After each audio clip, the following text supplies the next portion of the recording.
मुख्यमंत्री भुजलाल शर्मा का दिल्ली दौरा। आज मुख्यमंत्री भुजलाल शर्मा मुलाकात करेंगे वित्त मंत्री निर्मला सीतारमण, केंद्रीय मंत्री राजीव रंजन सिंह और फल्लाराम सिंह से मुख्यमंत्री भुजलाल शर्मा दिल्ली में मुलाकात करेंगे। पंचायती राज्य के विभिन्न मुद्दे एवं राज्य के विकास पर इस दौरान चर्चा होगी। मुख्यमंत्री भुजलाल शर्मा आगामी प्रस्तावित राजस्थान प्रवासी दिवस समारोह के लिए आमंत्रित भी यहां पर करेंगे। केंद्रीय मंत्रियों और गणमान्य व्यक्तियों को मुख्यमंत्री भुजलाल शर्मा आमंत्रित करेंगे। तो मुख्यमंत्री भुजलाल शर्मा आज दिल्ली जाएंगे, जहां वे केंद्रीय मंत्रियों के साथ मुलाकात करेंगे। तो वित्त मंत्री निर्मला सीतारमण से मुख्यमंत्री भुजलाल शर्मा मुलाकात करेंगे और इसी के साथ राजीव रंजन से भी मुलाकात करेंगे मुख्यमंत्री भुजलाल शर्मा। और मुख्यमंत्री भुजलाल शर्मा आगामी प्रवासी राजस्थानी दिवस के लिए भी यहाँ पर आमंत्रित करेंगे। तो केंद्रीय मंत्रियों और गणमान्य व्यक्तियों को मुख्यमंत्री भुजलाल शर्मा प्रवासी राजस्थानी दिवस के लिए आमंत्रित करेंगे। तो पंचायती राज के विभिन्न मुद्दे एवं राज्य के विकास पर चर्चा भी यहां पर होगी। वित्त मंत्री निर्मला सीतारमण के साथ चर्चा की जाएगी। भाजपा राष्ट्रीय अध्यक्ष जेपी नड्डा का जन्मदिन है और इसी के दौरान मुख्यमंत्री भुजलाल शर्मा ने जेपी नड्डा को उनके जन्मदिन पर बधाई दी है, शुभकामनाएं दी है। मुख्यमंत्री भुजलाल शर्मा ने कहा कि दूरदर्शी नेतृत्व, अटूट समर्पण और राष्ट्रीय हित में किए गए अथक प्रयास हम सभी के लिए सदैव प्रेरणा स्रोत रहे हैं। बालाजी महाराज की कृपा आप पर सदैव बनी रहे। आपको उत्तम स्वास्थ्य, दीर्घायु एवं यशस्वी जीवन का आशीर्वाद मिले। तो आज बीजेपी के राष्ट्रीय अध्यक्ष जेपी नड्डा का जन्मदिन है और उनके जन्मदिन पर सभी मंत्री उन्हें जन्मदिन की बधाई और शुभकामनाएं दे रहे हैं। और इसी कड़ी में मुख्यमंत्री भुजलाल शर्मा ने भी जेपी नड्डा को जन्मदिन की बधाई दी है और शुभकामनाएं दी है। तो मुख्यमंत्री भुजलाल शर्मा ने अपने सोशल मीडिया अकाउंट एक्स पर जेपी नड्डा के साथ फोटो पोस्ट की है और उन्हें जन्मदिन की शुभकामनाएं दी है। तो मुख्यमंत्री भुजलाल शर्मा ने कहा कि दूरदर्शी नेतृत्व, अटूट समर्पण और राष्ट्रहित में किए गए अथक प्रयास हम सभी के लिए प्रेरणा स्रोत रहे हैं। बालाजी महाराज की कृपा आप पर सदैव बनी रहे।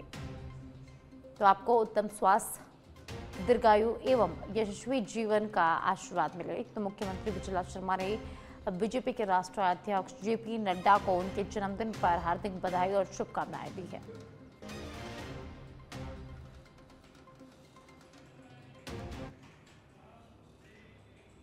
संसद के शीतकालीन सत्र का दूसरा दिन है। सुबह 11 बजे कार्यवाही यहां पर शुरू होगी। सदन की कार्यवाही के दौरान विपक्ष हंगामा कर सकता है।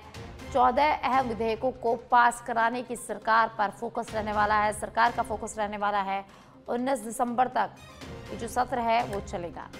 तो आज संसद की शीतकालीन सत्र का दूसरा दिन है। आपको बता दें कि दिसंबर 1 से शीतकालीन सत्र की शुरुआत हो गई है और ये जो सत्र है वो 19 दिसंबर तक चलने वाला है। 14 अहम विधेयकों पर सरकार का इस में फोकस रहने वाला है। तो शीतकालीन के सत्र का आज दूसरा दिन है। संसद में सुबह 11 बजे कार्यवाही शुरू होगी। संसद के शीतकालीन सत्र का आज दूसरा दिन है। संसद के मकर द्वार पर प्रदर्शन करेंगे विपक्षी नेता। सुबह 10:30 बजे विपक्षी दलों का प्रदर्शन होगा। कई मुद्दों पर सरकार को घेरने की यहां पर तैयारी की जा रही है। एसआईआर के मामले पर भी प्रदर्शन कर सकता है विपक्ष।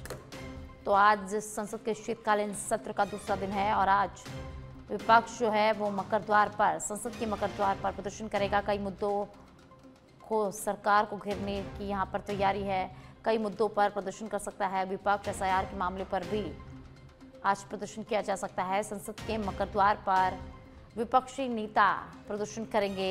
सुबह 10:30 बजे विपक्षी दलों का प्रदर्शन होगा। मकर द्वार पर यह प्रदर्शन होगा जहां कई मुद्दों पर सरकार को घेरने की तैयारी में है और एसआईआर के मामले पर भी विपक्ष प्रदर्शन कर सकता है। और अब डीडवाना से बड़ी खबर सामने आ रही है, जहां पर बक्सर के ग्राम पीएम में डॉक्टर भीमराव अंबेडकर की प्रतिमा का खंडन किया गया है। प्रतिमा को खंडित किया गया है। एक सर्कल पर लगी प्रतिमा को यहां खंडित किया गया है। असामाजिक तत्वों द्वारा रात में घटना को अंजाम दिया गया। खंडित की गई धड़ को भी जो असामाजिक तत्व है वो अपने साथ लेकर चले गए। पीलवा पुलिस मौके पर पहुंच चुकी है और पुलिस ने पूरे मामले की जांच शुरू कर दी है। तो डीडवाना के परबतसर से बड़ी खबर है, जहां डॉक्टर भीमराव अंबेडकर की प्रतिमा को खंडित किया गया है। कुछ असामाजिक तत्वों ने देर रात इस घटना को अंजाम दिया और इतना ही नहीं, जो खंडित गर्दन थी उसे भी असामाजिक तत्व अपने साथ लेकर चले गए और इसी के दौरान पीलवा पुलिस मौके पर पहुंच चुकी है। पुलिस ने मामले की जांच शुरू कर दी है। तो डीडवाना से बड़ी खबर है, जहां डॉक्टर भीमराव अंबेडकर की प्रतिमा का खंडन किया गया है। सर्कल पर लगी प्रतिमा को असामाजिक तत्वों ने खंडित किया है। खंडित की गई धड़ को भी असामाजिक तत्व अपने साथ लेकर चले गए। पीलवा पुलिस मौके पर पहुंच चुकी है और इस पूरे मामले की जांच शुरू कर दी गई है। तो परबतसर में सर्कल पर लगी डॉक्टर भीमराव अंबेडकर की प्रतिमा को खंडित किया गया है। असामाजिक तत्वों ने देर रात इस पूरी घटना को अंजाम दिया। तो लोगों में भारी आक्रोश इस घटना के बाद देखने को मिल रहा है। पुलिस मौके पर पहुंच चुकी है और पुलिस ने मामले की जांच भी शुरू कर दी है।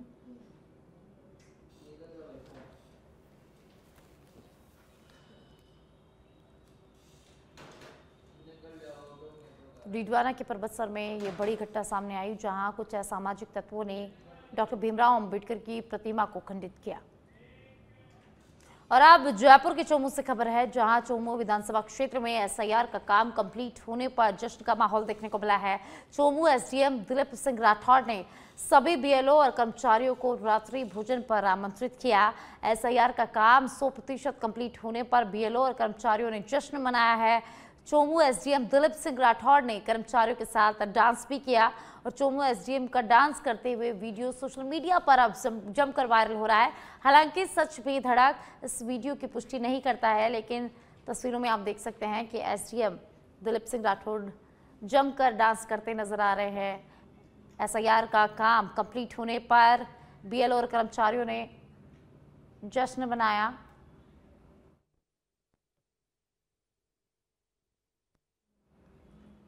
एसआईआर के तहत जो गणना परिपत्र का कार्यक्रम चल रहा था, जिसका शुरुआत 4 नवंबर से हुई थी, उसमें आज चोमू विधानसभा ने 100% डिजिटाइजेशन कार्य कर लिया है, जो कि हमारे ज़िले में पहली विधानसभा है जिसने 100% डिजिटाइजेशन किया है।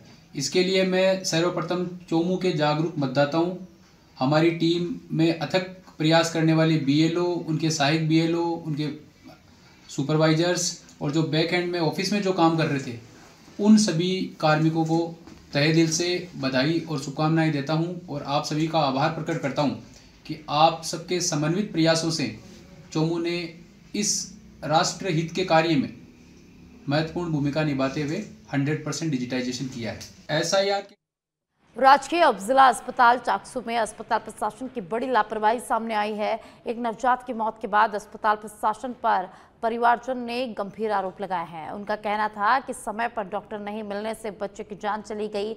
नॉर्मल डिलीवरी के बाद शिशु पूरी तरह से स्वस्थ था। टीकाकरण के तुरंत बाद उसकी हालत बिगड़ने लगी, उसे तेज बुखार आया और उल्टियां भी होने लगी। उन्होंने कई बार स्टाफ और ड्यूटी पर तैनात डॉक्टरों को बुलाने की कोशिश की, लेकिन कोई भी तुरंत देखने यहाँ नहीं आया।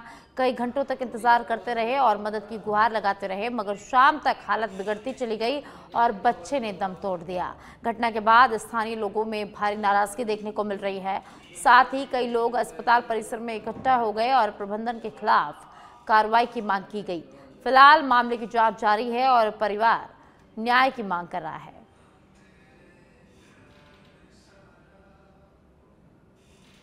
मैं 8 बजे ड्यूटी पे आई। 8:10 पे मेरे पास में बच्चे को लेके आए थे कि भाई बच्चे के नाक और मुंह से उल्टी ऐसे आ रही है।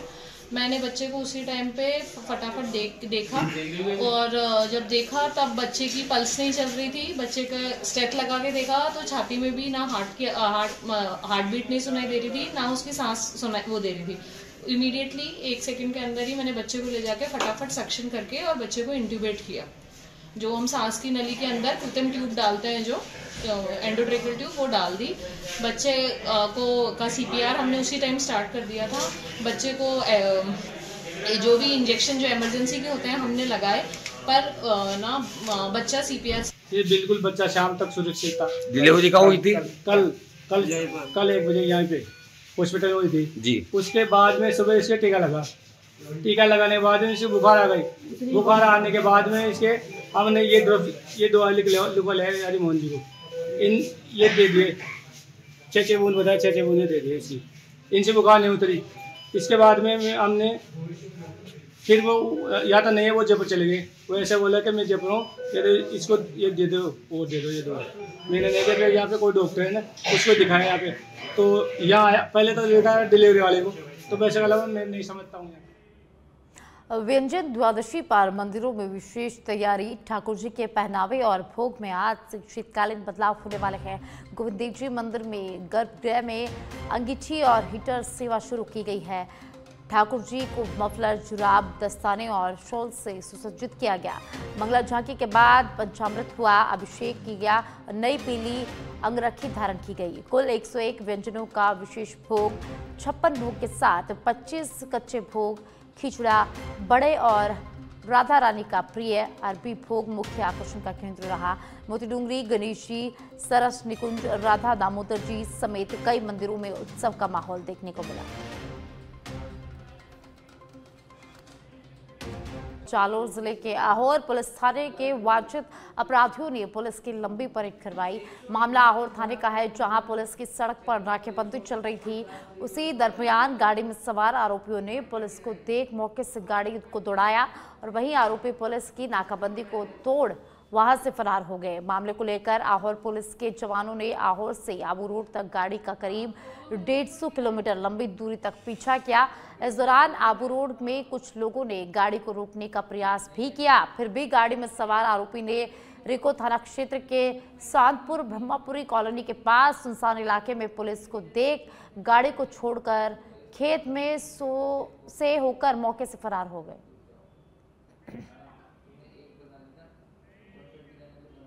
देसुरी पंचायत समिति देसुरी की मांडीगढ़ पंचायत में सीसी ब्लॉक निर्माण कार्य को लेकर गंभीर लापरवाही उजागर हुई है।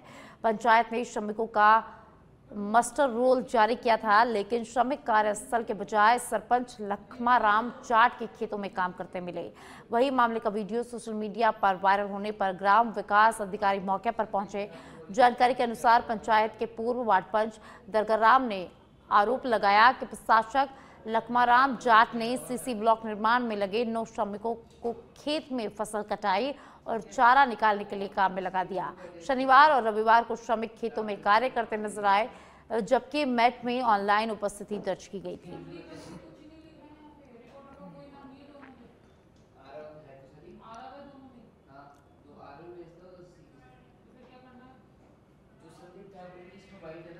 और अब चूरू के सादुलपुर से खबर है, जहां मकान में मोबाइल ब्लास्ट के दौरान घर में आग लग गई। घरेलू सामान इस दौरान जलकर खाक हो गया। पिलानी रोड पर पुलिया के पास एक घर में ब्लास्ट हुआ है। फायर ब्रिगेड की टीम ने आग पर कड़ी मशक्कत के बाद काबू पाया। आसपास के लोगों में अफरा तफरी का माहौल। तो मोबाइल में ब्लास्ट होने से घर में आग लग गया। घर में रखा घरेलू सामान इस आग में राख हो गया। पिलानी रोड पर पुलिया के पास एक घर में मोबाइल में ब्लास्ट हुआ। फायर ब्रिगेड की टीम ने कड़ी मशक्कत के बाद आग पर काबू पाया। तो आग लगने से आसपास के लोगों में अफरा तफरी का माहौल।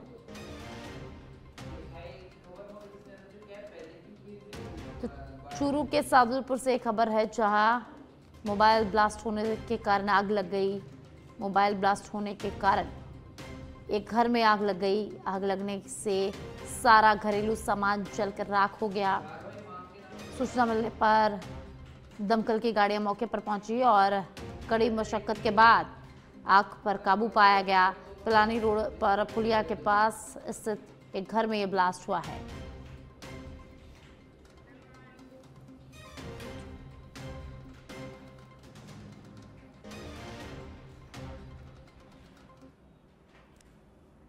तो चूरू के सादुलपुर से ये खबर है, जहां मोबाइल में ब्लास्ट होने से घर में आग लग गई। आग लगने से घर का घरेलू सामान पूरी तरह से जलकर खाक हो गया। दमकल को सूचना दी गई। दमकल मौके पर पहुंची और कड़ी मशक्कत के बाद आग पर काबू पाया गया। आग लगने से आसपास के क्षेत्र में अफरा तफरी मच गई। बाबा रामदेव के भक्तों के आने का क्रम बना हुआ है। गुजरात के सूरत से 500 फीट लंबी सतरंगी ध्वजा लेकर पुरुष और महिलाओं का एक बड़ा दल रामदेवरा पहुंचा। देश में खुशहाली की कामना को लेकर बाबा रामदेव की समाधि पर ध्वजा को चढ़ाकर विशेष रूप से पूजा अर्चना की गई। वहीं सूरत से आए भक्तों ने बताया कि उनकी आस्था और मन्नत थी कि बाबा की समाधि पर 500 फीट लंबी ध्वजा को चढ़ाएं। ध्वजा को तैयार करने में करीब 3 महीने का समय लगा।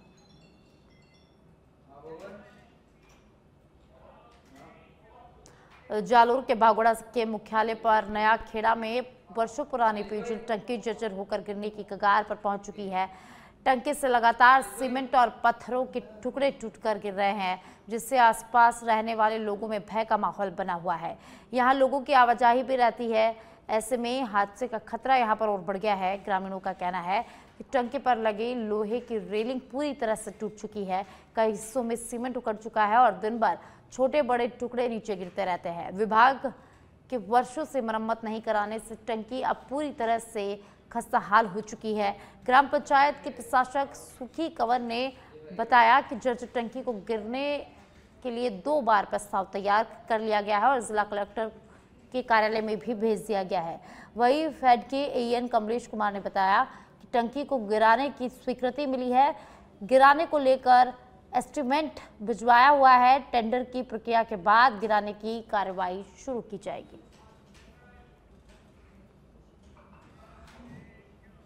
और अब लाडनू से खबर है, जहां शहर में तेजी से बदलते मौसम का असर लोगों की सेहत पर साफ दिखाई दे रहा है। उप जिला चिकित्सालय की ओपीडी में मरीजों की संख्या बढ़कर 400 से 500 प्रतिदिन पहुंच गई है।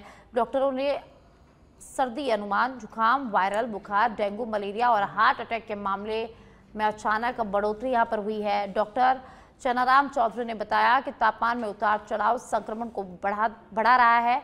वहीं पीएमओ डॉक्टर भरत कसेरा ने दिन रात के तापमान अंतर को बीमारियों की बड़ी वजह बताया है। ओपीडी में अचानक आई भीड़ को देखते हुए हॉस्पिटल ने चिकित्सा कर्मियों की ड्यूटी रोटेशन में बढ़ोतरी की है, ताकि किसी भी मरीज को इलाज में परेशानी का सामना यहां पर ना करना पड़े। 15 दिन से मौसम में परिवर्तन आ रहा है। सुबह शाम सर्दी भी बढ़ती जा रही है, शादियों का भी मौसम है।